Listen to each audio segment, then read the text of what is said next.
అందరికి నమస్కారం. మనకి T20 వరల్డ్ కప్లో సూపర్ 8 మ్యాచెస్ అయితే స్టార్ట్ అవబోతున్నాయి. అయితే ఈ సూపర్ 8లో మొత్తం 8 టీమ్స్ అయితే వచ్చేసినాయి. సో దాంట్లో ఈరోజు బంగ్లాదేశ్ నేపాల్ని వచ్చేసి మన గ్రూప్లోకి అయితే ఎంటర్ అయిపోయింది ఈరోజు. సో అయితే దాని తర్వాత మనం సూపర్ 8లో చూసుకున్నట్టయితే మొత్తం 4 టీమ్స్ ఉన్నాయి ఒక్కొక్క గ్రూప్లో. అలాగే 2 గ్రూప్స్ ఉన్నాయి. సో దాంట్లో ఒక్కొక్క గ్రూప్లో మొత్తం 4 టీమ్స్ ఉన్నాయి. మరి ఈ 4 టీమ్స్లో ఫస్ట్ మన గ్రూప్లో చూసుకున్నట్టయితే ఇండియా, ఆస్ట్రేలియా, దాని తర్వాత బంగ్లాదేశ్, దాని తర్వాత ఆఫ్ఘనిస్తాన్. మరి ఈ సూపర్ 8 నుంచి మరి మన వాళ్ళు సెమీఫైనల్కి వెళ్ళాలంటే ఖచ్చితంగా 2 మ్యాచెస్ గెలవాల్సిందే. సో మరి 2 మ్యాచెస్ గెలుస్తారా లేదా అంటే సో ఈజీగా గెలిచే ఛాన్స్ ఉంది. ఎందుకంటే మనకి ఆస్ట్రేలియా మీద ఒక మ్యాచ్ ఓడిపోయినా కానీ 3 మ్యాచెస్లో సో మిగతా 2 టీమ్స్ చాలా చిన్న టీమ్సే కాబట్టి ఆఫ్ఘనిస్తాన్ని ఈజీగా మన వాళ్ళు బీట్ చేస్తారు. దాని తర్వాత బంగ్లాదేశ్ని కూడా ఈజీగా బీట్ చేస్తారు. మరి దాని తర్వాత మరి సెమీఫైనల్కి వెళ్ళాలి అంటే ఖచ్చితంగా ఈ 2 టీమ్స్ని బీట్ చేయాల్సిందే. అది కూడా చేసేస్తారు ఈజీగానే. కానీ దాని తర్వాత ఒకవేళ ఆస్ట్రేలియాని కనుక బీట్ చేయకపోతే మళ్ళీ వాళ్ళు సెమీఫైనల్లో మన మీద అయితే పడదు వాళ్ళకి. కానీ ఫైనల్లో వాళ్ళు ఖచ్చితంగా మన టీం మీద ఆడాల్సి వచ్చింది.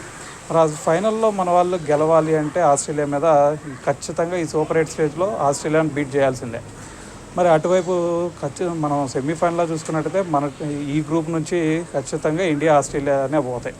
మరి దాని తర్వాత ఆపోజిట్ గ్రూప్లో చూసుకున్నట్టయితే వాళ్ళకల్లే మొత్తం 3 టీమ్స్ అయితే మెయిన్ టీమ్స్ ఉన్నాయి. ఒకటి సౌత్ ఆఫ్రికా, దాని తర్వాత వెస్టిండీస్, దాని తర్వాత ఇంగ్లాండ్.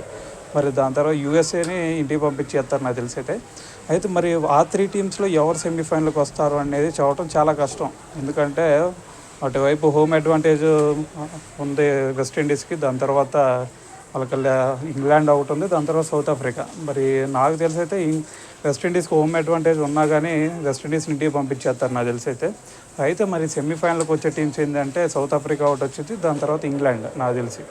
మరి ఆ టీమ్స్ మీద గెలవాలి అంటే ఖచ్చితంగా ఈరోజు మనం సూపర్ 8లో ఆస్ట్రేలియాని కొట్టాల్సిందే. ఆస్ట్రేలియాని కనుక కొడితే ఖచ్చితంగా మన వాళ్ళు ఫైనల్కి వెళ్ళిపోతారు. దీంట్లో ఎటువంటి డౌట్ అయితే ఉండదు. మరి ఆస్ట్రేలియాని కొడతారా లేదా అంటే అది కూడా చెప్పలేం. ఎందుకంటే వాళ్ళకల్లే అందరూ మంచి ఆల్రౌండర్స్ ఉన్నారు. సో మనకి మించిన ఆల్రౌండర్స్ ఉన్నారు వాళ్ళకల్లే. సో ఫస్ట్ మనకల్లే విరాట్ కోహ్లీ, దాని తర్వాత రోహిత్ శర్మ స్ట్రగుల్ అవుతున్నారు. కానీ అక్కడ వాళ్ళకి మంచి ఓపెనింగ్ అయితే అందుతుంది. ట్రావిస్ హెడ్ మంచి ఫామ్లో ఉన్నాడు, డేవిడ్ వార్నర్ మంచి ఫామ్లో ఉన్నాడు. మరి వాళ్ళకైతే ఒక మంచి స్టార్ట్ అయితే అందుతుంది. దాని తర్వాత మిచెల్ మార్ష్ కొంచెం ఫామ్లో కనిపించట్లేదు, దాని తర్వాత మ్యాక్స్వెల్ ఒక్కడో ఫామ్లో కనిపించట్లేదు. దాని తర్వాత వాళ్ళకల్లా మార్కస్ స్టోయినిస్ 1 మ్యాన్ షో చేస్తున్నాడు. మనకల్లా ఇటువైపు హార్దిక్ పాండ్యా అలాగో వాళ్ళకల్లే మార్కస్ స్టోయినిస్ అలాగా. మరి ఇలాగ హార్దిక్ పాండ్యా నుంచి అంత ఫామ్ చూడట్లేదు మనం. అటువైపు వాళ్ళకల్లా చూస్తే స్టోయినిస్ ఇప్పటికే 2 మ్యాచెస్ గెలిపించాడు. ఫస్ట్ మ్యాచ్లో కూడా వాళ్ళకల్లే మొత్తం 3 వికెట్స్ తీశాడు, దాని తర్వాత 65 రన్స్ అంతా చేశాడు. సో మొన్న మ్యాచ్లో కూడా హాఫ్ సెంచరీ చేశాడు. దాని తర్వాత ట్రావిస్ హెడ్ కూడా మొన్న హాఫ్ సెంచరీ చేశాడు. దాంతో స్ట్రైక్ రేట్ కూడా చాలా మంచిగా ఉంది. మరి ఇలాంటి విధ్వంసకరమైన బ్యాట్స్మెన్స్ ఉన్నారు వాళ్ళకల్లే.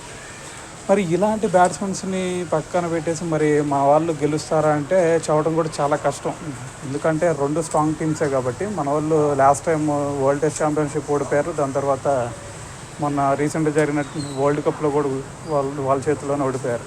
మరి ఇలాంటి టీం మీద గెలవాలి అంటే కొంచెం కష్టమే. మరి కానీ మన వాళ్ళు ఫామ్లోకి వస్తే విరాట్ కోహ్లీ, రోహిత్ శర్మ మంచి ఫామ్ అందుకుంటే అంత కష్టమైన పని కూడా కాదు. మరి దాని తర్వాత మరి మన వాళ్ళకి ఒక అడ్వాంటేజ్ ఏంటంటే స్పిన్ అడ్వాంటేజ్. ఎందుకంటే వెస్టిండీస్లో చూసుకుంటే మనకి స్పిన్కి అనుకూలించే పిచ్ అది. సో అలాంటి స్పిన్కి అనుకూలించే పిచ్చెస్లో మనకే మిగతా అన్ని టీమ్స్లో చూసుకుంటే మన వాళ్ళకే మంచి స్పిన్ అటాక్ ఉంది. ఎందుకంటే మనకల్లే 2 రిస్ట్ స్పిన్నర్లు ఉన్నారు, దాని తర్వాత 2 స్పిన్ ఆల్రౌండర్స్ ఉన్నారు. సో దాని తర్వాత మనకి హార్దిక్ పాండ్యా లాంటి ఒక పేస్ ఆల్రౌండర్ కూడా ఉన్నాడు. మరి ఇలాంటి మంచి స్పిన్ అటాక్ ఉంచుకొని మనం వాళ్ళనైతే ఈజీగా కొట్టేయచ్చు. సో చూద్దాం. ఇంకా వాళ్ళకల్లే ఆడమ్ జాంపా, దాని తర్వాత మ్యాక్స్వెల్ తప్ప దాని తర్వాత యాస్టన్ అగర్ని తీసుకొస్తారా లేదా అనేది కూడా ఒక డౌటే. ఎందుకంటే స్పిన్ పిచ్ అయినప్పటికి కూడా వాళ్ళు ఒకటే ప్లేయింగ్ లెవెన్తో మ్యాక్సిమం ఆడతారు కాబట్టి. సో మన ఇండియా టీం వచ్చిందంటే ఖచ్చితంగా యాస్టన్ అగర్ని పక్కన పెట్టి వాళ్ళు ఇంకో ప్యాట్ కమిన్స్ లాంటి బౌలర్ని తీసుకొస్తారు నాకు తెలిసి అయితే మరి చూద్దాం. ఈ 2 టీమ్స్తో పోల్చుకుంటే ఆస్ట్రేలియా కొంచెం స్ట్రాంగ్గా కనిపిస్తుంది. కానీ స్పిన్ అటాక్ మాత్రం మనకే ఎక్కువగా ఉంది. మరి వెస్టిండీస్లో కావాల్సింది అదే కాబట్టి ఆస్ట్రేలియాను కూడా బీట్ చేయడం మన వాళ్ళకి అంత కష్టమైన పని అయితే కాదు. ఎందుకంటే మనకల్లే కుల్దీప్ యాదవ్ ఒక్కడు చాలు. అతను 4 ఓవర్స్లో మ్యాక్సిమం నాకు తెలిసి ఒక 3 వికెట్స్ తీసుకున్నా కానీ సో వాళ్ళ బ్యాటింగ్ అటాక్ని అయితే కొలాప్స్ చేసేయచ్చు. సో చూద్దాం, ఇంకా మ్యాచెస్ ఉన్నాయి కాబట్టి. సో దాంతోపాటు మనకి చాహల్ లాంటి ఒక విడిస్ట్ స్పిన్నర్ ఉన్నాడు. సో ఇలాంటి మంచి స్పిన్ అటాక్ ఉంది. దాని తర్వాత జడేజా ఉన్నాడు, అక్షర్ పటేల్ ఉన్నాడు.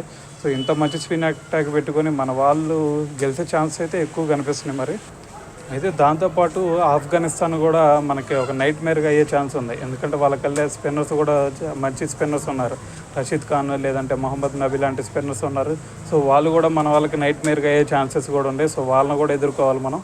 సో చూద్దాం, మ్యాచెస్ ఇంకా ప్రోగ్రెస్ అయ్యే కొద్ది మనకి అర్థమైంది కాబట్టి. సో ఫస్ట్ ఆఫ్ఘనిస్తాన్ మీద గెలుస్తారా లేదంటే మ్యాక్సిమం గెలుస్తారు. సో దాని తర్వాత ఆస్ట్రేలియాని ఎట్టా ఎదుర్కొంటారనే దాని మీద డిపెండ్ అయి ఉంటుంది. సో అయితే ఈచ్ మ్యాచ్ ప్రతి మ్యాచ్ రోజు మనం వీడియోలో అయితే మాట్లాడుకుందాం. ఏ టీం స్ట్రాంగ్ ఉందని చెప్పేసి, ఏ ప్లేయింగ్ లెవెన్లో రాబోతున్నారు, అలాగే పిచ్ కండిషన్స్, ఇవన్నీ నెక్స్ట్ రాబోయే మ్యాచెస్లో అయితే మళ్ళీ మాట్లాడుకుందాం.